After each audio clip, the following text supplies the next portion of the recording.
হ্যাঁ, তোমরা কেমন আছো? সবাই ভালো আছো তো? আগে দিনে যে আমরা ক্লাস করছিলাম তাদের কারো কোনো সমস্যা আছে? কারো কোনো সমস্যা নেই না?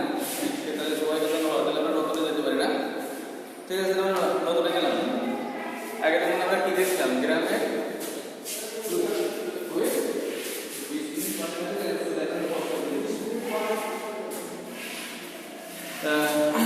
আমরা দেখছিলাম কি গ্রামের ব্যবহার বিদ্যুৎ গাণিতিক ব্যাখ্যা এবং উহা থেকে গ্যাসের আণবিক নির্ণয়ের গাণিতিক সমীকরণ, তাই তো? তিনটা জিনিস দেখছিলাম কিন্তু আমরা আজকে আমরা ছোট ছোট কয়েকটা প্রশ্ন করবো। আগে দিন আমরা কিন্তু বড় প্রশ্ন দেখছিলাম, আজকে আমরা ছোট ছোট প্রথমটা আছে বোল্টজম্যান ধ্রুবক বলে ছোট একটা 2 নম্বরের কোশ্চেন আসতে পারে। অথবা যদি শুধু বোল্টজম্যান ধ্রুবক কি বা কাকে বলে তাহলে ক, আর বলতে কি বুঝলে খ। তাহলে আমরা দেখি কি দেখবো আমরা বোল্টজম্যান কনস্ট্যান্ট কি বলছে বোল্টজম্যান কনস্ট্যান্ট কি একদম সিম্পল একটা সংজ্ঞা, এক বাক্যের একটা সংজ্ঞা আমি বলি, তারপর আমি ব্যাখ্যা দিচ্ছি। অনুপ্রতি গ্যাস ধ্রুবকের মানকে বলা হবে বোল্টজম্যান ধ্রুবক। আবার বলি, অনুপ্রতি গ্যাস ধ্রুবকের মানকে আমরা বলবো বোল্টজম্যান ধ্রুবক। অনুপ্রতি বলতে কি বুঝি? প্রতি অনুপ্রতি কি বুঝি? এক অণু। তাহলে এক অণুর জন্য গ্যাস ধ্রুবকের যে মান সেটাকে আমরা বলবো বোল্টজম্যান ধ্রুবক, যাকে আমরা এই ছোট হাতের কে দ্বারা প্রকাশ করবো। এই ছোট হাতের কে দ্বারা এই কে ইকুয়াল টু আছে গাণিতিক সম্পর্ক আছে কে সমান সমান r বাই n এ। যদি বলো তো n এর বলতে কি বুঝি? নাম্বার অফ অ্যাভোগাড্রো মানে কি? অ্যাভোগাড্রোর সংখ্যা। আমরা সবাই জানি অ্যাভোগাড্রোর একটা নির্দিষ্ট সংখ্যা মান আছে, কত বলো তো? যার মান 6.023 ইনটু 10⁻23। এটা হচ্ছে অ্যাভোগাড্রোর সংখ্যা মান। আর এই বড়দের আমরা বলতে কি বুঝি? মোলার গ্যাস ধ্রুবক। তাহলে স্যার এই গ্যাস ধ্রুবকের মানকে মোলার গ্যাসের মানকে আমরা যদি অ্যাভোগাড্রোর সংখ্যা দ্বারা ভাগ করি তাহলে যে ভাগফলটা আমরা পাবো সেটাকে বলবো বোল্টজম্যান ধ্রুবক। এটা হচ্ছে গাণিতিক টার্ম। এবার আমরা যদি এর ব্যাখ্যা দিতে চাই, আমরা যদি এখানে আসতে চাই তাহলে এই আর মানে কি? আর আমরা কি বলি? মোলার গ্যাস ধ্রুবক। মোলার গ্যাস ধ্রুবক বলতে কি বুঝি? 1 মোল। মোলার অর্থ কি? 1 মোল। আবার মোলার গ্যাস ধ্রুবকের মোল মানে কি বোঝায়? 1 মোলের জন্য গ্যাস ধ্রুবকের মান। আবার n এ বলতে কি বুঝছি? Number of Avogadro. তার মানে অ্যাভোগাড্রোর সংখ্যা কাকে বলে? আমরা সংখ্যায় বলছিলাম কি? তাহলে আমরা আর বলতে বুঝলাম কিন্তু মোলার গ্যাস ধ্রুবক অর্থাৎ 1 মোলের জন্য, তাই তো? আবার এখানে n মানে নাম্বার অফ অ্যাভোগাড্রো মানে কি? অ্যাভোগাড্রোর সংখ্যা ও ক্ষেত্রে বলছে কি 1 মোলের জন্য। যেমন আমরা সংখ্যা কি বলেছিলাম? অ্যাভোগাড্রোর সংখ্যা কাকে বলে? ওখানে সংখ্যা বলছিলাম না যে যে কোনো পদার্থের 1 মোলের নির্দিষ্ট সংখ্যা কণা থাকে। এই যে কণা হতে পারে কিন্তু অণু হতে পারে, পরমাণু হতে পারে, ইলেকট্রন হতে পারে, প্রোটন, ফোটন, যা কিছু হতে পারে। যদি কিনা 1 মোল হয় সে যাই হোক তাহলে সে কণার সংখ্যা হবে যেটা, সেটাকে বলা হচ্ছে অ্যাভোগাড্রোর সংখ্যা। তাহলে এখানে কিন্তু রিলেটিভ আছে কিন্তু মোল কত সেটা, অর্থাৎ 1 মোল এর জন্য যে আমরা সংখ্যা পাবো সেটাকে বলবো অ্যাভোগাড্রোর সংখ্যা। পরীক্ষা করে দেখা গেছে অ্যাভোগাড্রোর সেই সংখ্যার মান অর্থাৎ n এর মান 6.023 ইনটু 10⁻23 এতটি। অবশ্যই টি লিখতে হবে, কারণ টি কি? অণু, পরমাণু, ইলেকট্রন, প্রোটন যা কিছু হতে পারে, কিন্তু টি না লিখলে বোঝা যাবে না এককটা কি। এবার আমরা যদি এরকম লিখি তাহলে আমরা n এর জন্য 1 মোল, আবার মোলার r এর জন্য আমরা 1 মোল ব্যবহার করি। তাহলে এর লিখতে পারি কিনা n এতটি অণুর জন্য গ্যাস ধ্রুবকের মান, গ্যাস ধ্রুবকের মান সমান ওই যে বললাম আর মধ্যে মোলার গ্যাস ধ্রুবক মোল বলতে 1 মোলের জন্য। আবার এই যে বোতল সংখ্যা বলা হচ্ছে n মানে অ্যাভোগাড্রোর সংখ্যা মানে কত মোলের জন্য? 1 মোলের জন্য। তাহলে এখানে 1 মোল, এখানে 1 মোল। তাহলে এবার কি লিখছি? এতটি অণুর জন্য গ্যাস ধ্রুবকের মান আর অতএব একটি অণুর জন্য গ্যাস ধ্রুবকের মান আমাদের কি বলবো? r by n। দেখো এইটা আর এটা কি একই কিনা? এখানে r বাই n, এখানে r বাই n। তাহলে এই লাইনের বাংলাটাকে আমরা বলবো বোল্টজম্যান ধ্রুবক। তাহলে এই লাইনের বাংলাটা কি লিখছে? যে একটি অণুর জন্য গ্যাস ধ্রুবকের মানকে আমরা বলবো বোল্টজম্যান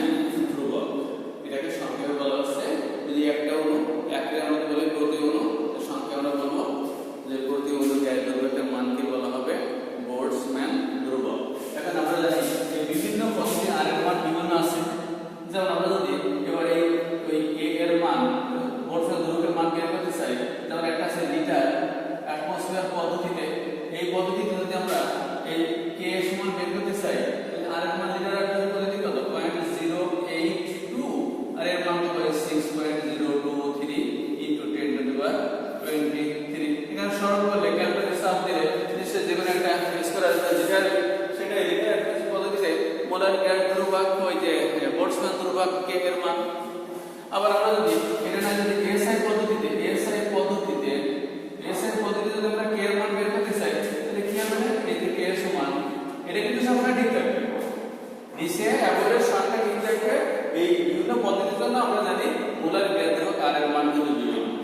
যেমন এসআই পদ্ধতি কত 8.314 ভাগ 6.023 ইনটু 10 টু দি পাওয়ার 823 এর সবগুলো যেটা সেটাই এসআই পদ্ধতিতে বোলসম্যান ধ্রুবক কে এর মান। ঠিক আছে, যদি এরকম 2 নম্বরে আসে কথা আসে তাহলে আমরা ব্যাখ্যা দেব না, যদি কথা আসে জ্ঞানমূলক আসে তাহলে শুধু এইটা বাংলা অর্থাৎ আমরা যেটা বললাম প্রথমে যে অনুপাতে গ্যাস ধ্রুবকের মানকে আমরা বলবো বোলসম্যান ধ্রুবক। ওকে, কারো সমস্যা আছে এটা? আচ্ছা ঠিক আছে, কারো সমস্যা নেই তাহলে আমরা পরে গেলাম পরের প্রশ্নে গেলাম। পরের প্রশ্নে আমরা দেখব কি গেলুসাকের চাপের সূত্র। গেলুসাকের চাপের সূত্র আমরা দেখছি বয়েলের সূত্র, চাপের সূত্র, গেলুসাকের সূত্র। এটা কিন্তু গেলুসাকের সূত্র না, এটা গেলুসাকের চাপের সূত্র। এটা কিন্তু বুঝতে হবে, বাংলাটা ভালো করে খেয়াল করতে হবে। গেলুসাকের চাপের সূত্র বলছেন গেলুসাকের এই চাপের সূত্র। দেখো বয়েলের সূত্র মনে আছে কিনা? বয়েলের সূত্রে আমরা তাপমাত্রা স্থির করেছিলাম, চার্লসের সূত্রে চাপ স্থির করেছিলাম, বয়েল এবং আর অ্যাভোগাড্রোর সূত্রে তাপমাত্রা এবং চাপ স্থির করেছিলাম। আমরা মনে হয় এখন পর্যন্ত কারোর জন্য আয়তন স্থির লিখিনি বা করিনি। এবার আমাদের সামনে সেই সুযোগ আসছে গেলুসাকের চাপের সূত্রে অবশ্যই যেটা আমরা কোনো জায়গায় করতে পারি না সেই আয়তন স্থির। এবার আমরা একটা অবশ্যই গ্যাসের জন্য আমরা কিন্তু গ্যাসের সূত্রের মধ্যে আছি। আয়তন যদি স্থির থাকে তাহলে কি হবে আমরা এটার বিষয়ের উপরে পরীক্ষা করছি গেলুসাক, আমরা সেটা দেখব। যেমন এটা বোঝার জন্য আমরা একটা বাস্তব দুনিয়া থেকে বেরো আসি। যারা আমরা রান্নাবান্নার সাথে টুকটাক পরিচিত আছে বা জড়িত বা পারি তারা হয়তো ভালো বুঝবো, না যারা রান্না করতে পারে না তারা ভালো বুঝবো, কোনো সমস্যা নাই। যেমন এই প্রেসার কুকারে রান্না করা তুলনামূলকভাবে সহজ হয়, মানে কম সময় হয়, দ্রুত হয়। কারণ কি মনে করে এখানে আমরা প্রেসার কুকারে এইবার মনে করে এখানে ঢাকনি দেওয়া থাকে, এই এখানে এই মনে করে এটা প্রেসার কুকার, এখানে খোলা হাঁড়িতে বা কড়াইতে রান্না করতে যত সময় লাগে তার অনেক কম সময় নাকি এই প্রেসার কুকারে রান্না সম্পন্ন হয়। কারণ হলো এই তোমরা জানো যে খোলা পাত্রে রান্না করা হয় তখন তাপমাত্রার সাহায্যে তোমরা রান্নাবাড়ি করি। তাপমাত্রা যখন প্রয়োগ করা হয় তখন যে চাপ তৈরি হয়, সৃষ্টি হয়, সেই চাপটা যখন খোলা হাঁড়ি বা পাত্রে ধরা সৃষ্টি হওয়া মাত্রা কি বায়ুমণ্ডল বা প্রকৃতিতে সাথে কি ব্যালেন্স হয়ে যায়, সমবস্থা তৈরি করে নেয়, মানে ছড়িয়ে পড়ে। কিন্তু যখন আমরা প্রেসার কুকার নিচ্ছি, যখন আমরা ভাত রান্না করে বা মাছ মাংস যা রান্না করে ওদের দেওয়ার পরে যখন আমরা ঢাকনিটা অফ করে দিচ্ছি, দিয়ে যখন তাপমাত্রা দেওয়া শুরু করছে এখানে এই তাপমাত্রা প্রয়োগ করছি, তাপমাত্রা প্রয়োগ করলে ভিতরে খাদ্যদ্রব্য গরম হতে হতে যখন সেই রান্না হওয়ার শেষ পর্যায়ে হয়ে গেল তখন কি আমরা তাপমাত্রা দিতেই আছি, আর ভিতরে যে সিদ্ধ হচ্ছে, ফুটে যাচ্ছে, গরম হচ্ছে, এরপরে যে চাপ সৃষ্টি হচ্ছে সেই চাপ এখানে খোলা পাত্র উন্মুক্ত পাত্রে যেন পরিবেশে ছড়িয়ে পড়তে পারছিল, এই বদ্ধ পাত্রে কিন্তু ওই সৃষ্ট ভিতরে চাপটা ছড়িয়ে পড়তে পারছে না। ওই চাপের কারণে, ওই সৃষ্ট চাপের কারণে আমাদের রান্নাটা দুর্বলতায় দ্রুত হচ্ছে। এখন এই রান্না হয়ে গেছে, তারপরে তাপমাত্রা দিতেই আসছি, তাহলে আর তো চাপ দরকার হবে না, রান্না করতে রান্না হয়ে গেছে, তখন কি হবে? তখন ওই সৃষ্ট বাড়তি চাপটা আমরা হয়তো খেয়াল করছি মানে শব্দ করে, প্রচন্ড জোরে একটা শব্দ করে মানে সিটি মেরে কি ওই শীষ দিয়ে বেরিয়ে যায়। কিন্তু ওইখান থেকে ওই দিকে বের করে এখান থেকে একটা পথ আছে, যদি এই পথটা বা ছিদ্রটা না থাকতো আর আমরা তাপমাত্রা দিতেই থাকতাম, চাপ তৈরি হতেই থাকতো ভিতরে, এক পর্যায়ে কিন্তু গ্লাস করতো, বিস্ফোরণ করে দেবো, দুর্ঘটনা করে দেবো। সেই কারণে কিন্তু যে অতিরিক্ত চাপ সৃষ্টি হলে সেই চাপটা যদি সহজে নির্গত হতে পারে তার জন্য একটা সুনিশ্চিত ব্যবস্থা রাখা হয়েছে। তার মানে আমরা কি দেখছি যে তাপমাত্রা বাইরে থেকে যত বাড়াচ্ছি এই প্রেসার কুকারের ভিতরকার চাপ তত বাড়তেছে। এই দিকে গেলুসাকের চাপের অবস্থা চলে আসছে। গেলুসাক বলছে যদি চাপ আর তাপমাত্রার ভিতরে আমরা সম্পর্ক করতে যাই কোন শর্তে অবশ্যই আয়তন স্থির রাখতে হবে। যেমন এই বিষয়টা আয়তন কিন্তু আমরা অবশ্যই আমরা সবাই জানি যে তাপমাত্রা প্রয়োগ করলে প্রত্যেক পদার্থের ব্যতিক্রম ছাড়া কম বেশি আয়তন বৃদ্ধি পায়, কিন্তু এখানে শর্তেই বলা হচ্ছে আয়তন বাড়তে পারবে না।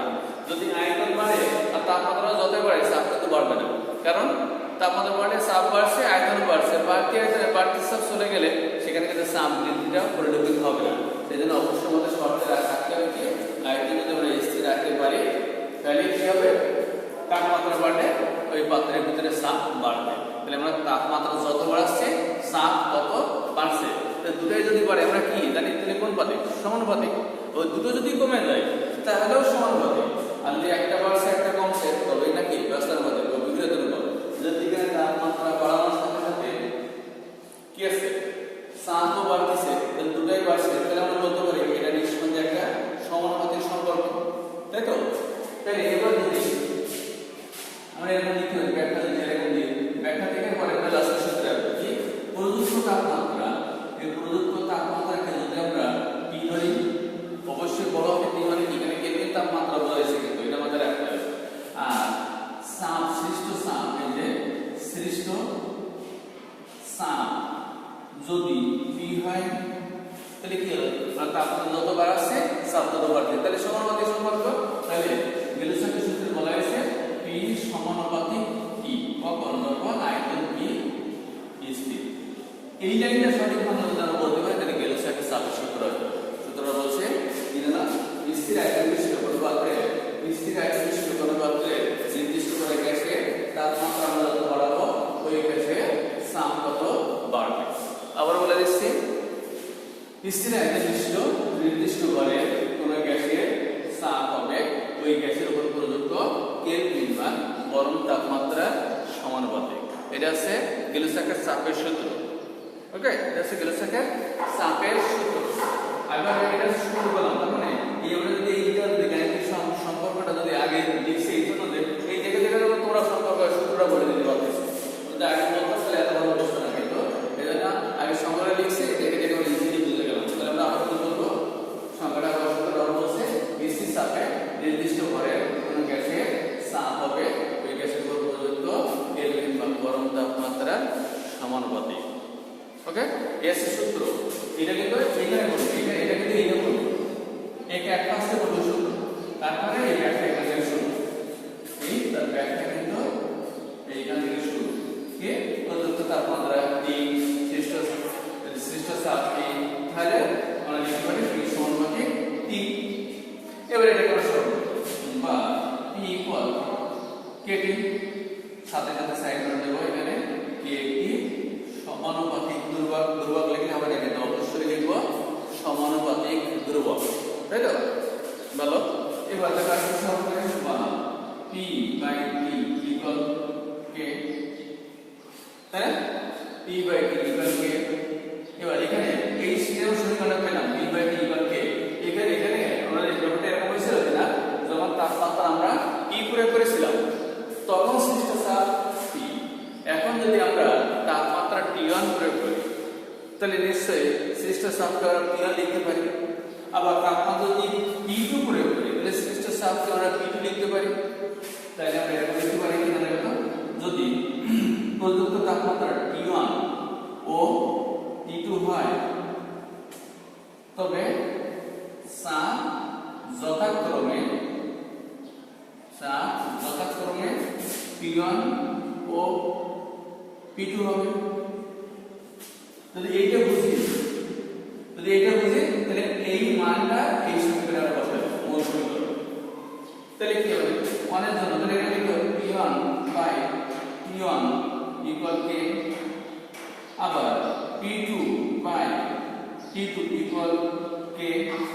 এরপর যদি লিখতাম P3 by T3 equal K, আরো যদি বাড়াইতাম P4 by T4 equal K। খেয়াল করতে হবে যতবারে বললাম না কেন প্রত্যেকটা সমীকরণ দেখো ডান পক্ষ সমান, প্রত্যেকটা সমীকরণে বাম পক্ষ অসমান কিন্তু ডান পক্ষ সমান, অর্থাৎ কি K। তাহলে আমরা তো জানি একাধিক সমীকরণ যদি এক পক্ষ সমান হয় তাহলে নিশ্চিত অন্য পক্ষ পরস্পর সমান।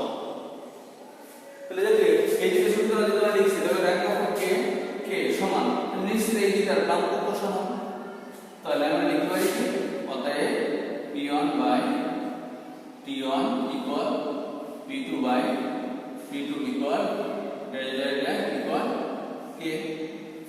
ইহাই গেলুসাকে সাপের সূত্রের গাণিতিক ব্যাখ্যা তথা গাণিতিক সমীকরণ। দেখো এটা লেখার কোনো সমস্যা আছে কিনা, ছোট প্রশ্নের ভিতরে কিন্তু অত্যন্ত গুরুত্বপূর্ণ। আর একটু ভালো করে দেখলে তো আমরা বাসায় গিয়ে দেখবো, খাতায় একটা লিখবো, তাহলে দেখবো কি ব্রেনে স্থায়ী হয়েছে। অবশ্যই একবার লিখবো, কারণ আমরা সহজ বলে বুঝতে বলে হতে হয় শুধু কি যদি মনে করেন ও পারবো না তাহলে কিন্তু ক্ষতি হবে। অবশ্যই এগুলো দেখবো আর একবার লিখবো, তাহলে ব্রেনে স্থায়ী হয়ে যাবে। তাহলে পরেরটা চলে গেল।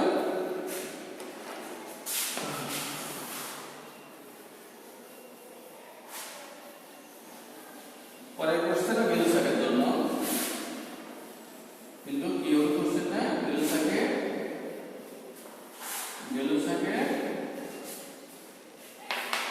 গ্যাস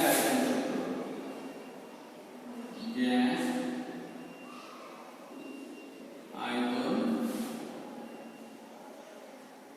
সূত্র, গেলুসাকের গ্যাস আয়তন সূত্র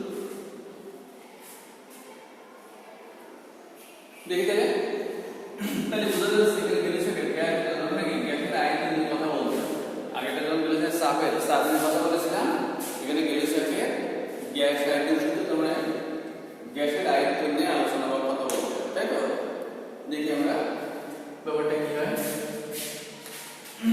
আমরা বিজ্ঞানী লিখে তাহলে বুঝতে পারবো। মনে করো hydrogen gas plus chlorine gas তৈরি হচ্ছে হাইড্রোজেন ক্লোরাইড এর ভৌত অবস্থা গ্যাস। তাহলে এভাবে এরকম কি hydrogen gas plus chlorine gas তৈরি হচ্ছে, যদি এরকম হয় আবার যদি এরকম হয়, মনে করেন ক্যালসিয়াম অক্সাইড এটা সলিড, এটা কার্বন ডাইঅক্সাইড গ্যাস তৈরি হচ্ছে ক্যালসিয়াম কার্বনেট, এটা সলিড। এবার এই যে কয়েকটা বিক্রিয়া লিখলাম, এটা অসংখ্য বিক্রিয়া লেখা যাবে, কিন্তু এই তিনটা বিক্রিয়া আমরা ডিপ্লিয়ে খেয়াল করব। এই গেলুসাকের গ্যাস আয়তন সূত্রের জন্য এইটা প্রযোজ্য হতো, এইটা প্রযোজ্য নয়। একটুখানি তিনটা বিক্রিয়া যদি খেয়াল করো তাহলে তোমরা ধরতে পারবা যে গেলুসাকের গ্যাস আয়তন সূত্র কি বলতে চেয়েছে। এটা দেখো তাহলে আমরা বলে দিচ্ছি, তাহলে সেটা ধরতে পারবো। দেখো যেটা স্যার কি সঠিক করে ঠিক করেছে বাকি দুটো ক্লাস করেছে, এটা পার্থক্য হলো। দেখো প্রথম রাসায়নিক বিক্রিয়া সমীকরণটা লিখে দিয়েছি স্যার, বিক্রিয়া প্রত্যেকটার ভৌত অবস্থা গ্যাস গ্যাস, এবং এই গ্যাস বিক্রিয়ার সময় বিক্রিয়ার ফলে যে পদার্থ সৃষ্টি হয়েছে হাইড্রোজেন ক্লোরাইড তার ভৌত অবস্থা দেখো গ্যাস। দ্বিতীয়টা দেখো বিক্রিয়াকে ভৌত অবস্থা গ্যাস গ্যাস, তিন উৎপাদন লিকুইড মানে তরল। দ্বিতীয়টা দেখো সলিড গ্যাস সলিড, তাহলে লিকুইড থাকলেও না, এরপর সলিড থাকলেও না। তার মানে যদি গ্যাস বলে দিয়েছে গ্যাস, তাহলে গ্যাসের বাইরে কোনো কথা বলা যাবে না, যত কথা হবে গ্যাস ভিত্তিক। বিক্রিয়ার ভৌত অবস্থা গ্যাস হবে, উৎপাদের ভৌত অবস্থাও গ্যাস হবে। কোনো অবস্থাতে যদি সলিড বা লিকুইড হয় বিক্রিয়ার বা উৎপাদের ভৌত অবস্থা কোনোটা, তাহলে এই সূত্র প্রযোজ্য হবে না।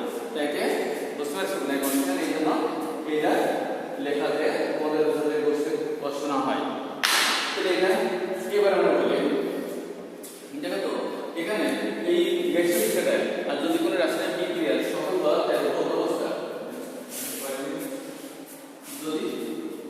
যদি কোনো রাসায়নিক বিক্রিয়ার সকল পদার্থের ভৌত অবস্থা গ্যাসীয় হয়, সকল পদার্থের ভৌত অবস্থা গ্যাসীয় হয়, যেমন বিক্রিয়ার ভৌত অবস্থা গ্যাস গ্যাস, উৎপাদের ভৌত অবস্থা গ্যাস, তখন সেই ধরনের বিক্রিয়াকে বলা হয়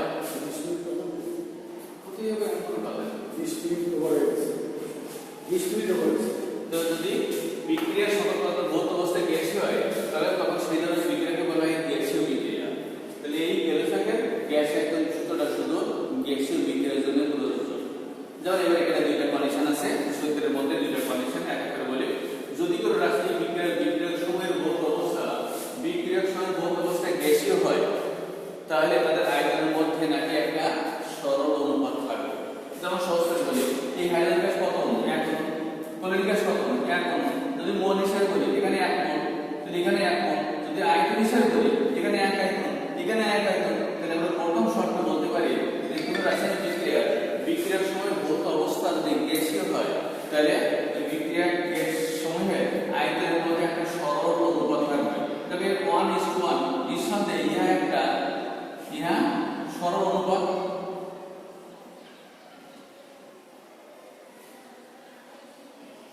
দুই নম্বরে বলা হচ্ছে বিক্রিয়ার ফলে গ্যাসীয় বিক্রিয়ার সময় বিক্রিয়ার ফলে সৃষ্ট পদার্থের ভৌত অবস্থা যদি গ্যাসীয় হয় তাহলে বিক্রিয়কের আয়তনের সাথে 1:1, উৎপাদের আয়তন কত? এখানে 2, তাহলে 1:1 মানে বিক্রিয়কের আয়তনের সাথে উৎপাদের আয়তনও নাকি একটা সরল অনুপাত হবে।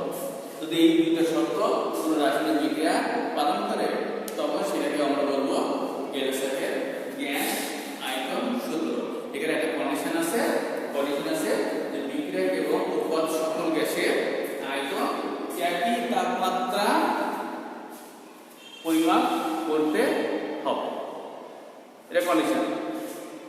এবার সূত্র বলছে যে যদি বিক্রিয়ক সমূহের রাসায়নিক বিক্রিয়ক সমূহের ভৌত অবস্থায় গ্যাসীয় হয় তবে তাদের আয়তনের মধ্যে একটা সরল অনুপাত থাকবে এবং বিক্রিয়ার ফলে সৃষ্ট পদার্থের ভৌত অবস্থা যদি গ্যাসীয় হয় তাহলে বিক্রিয়ার সময়ের আয়তনের সাথে উৎপাদের আয়তনে একটা সরল অনুপাত হবে। অবশ্যই সকল গ্যাসের আয়তন একই তাপমাত্রায় হিসাবে পরিমাপ করতে হবে।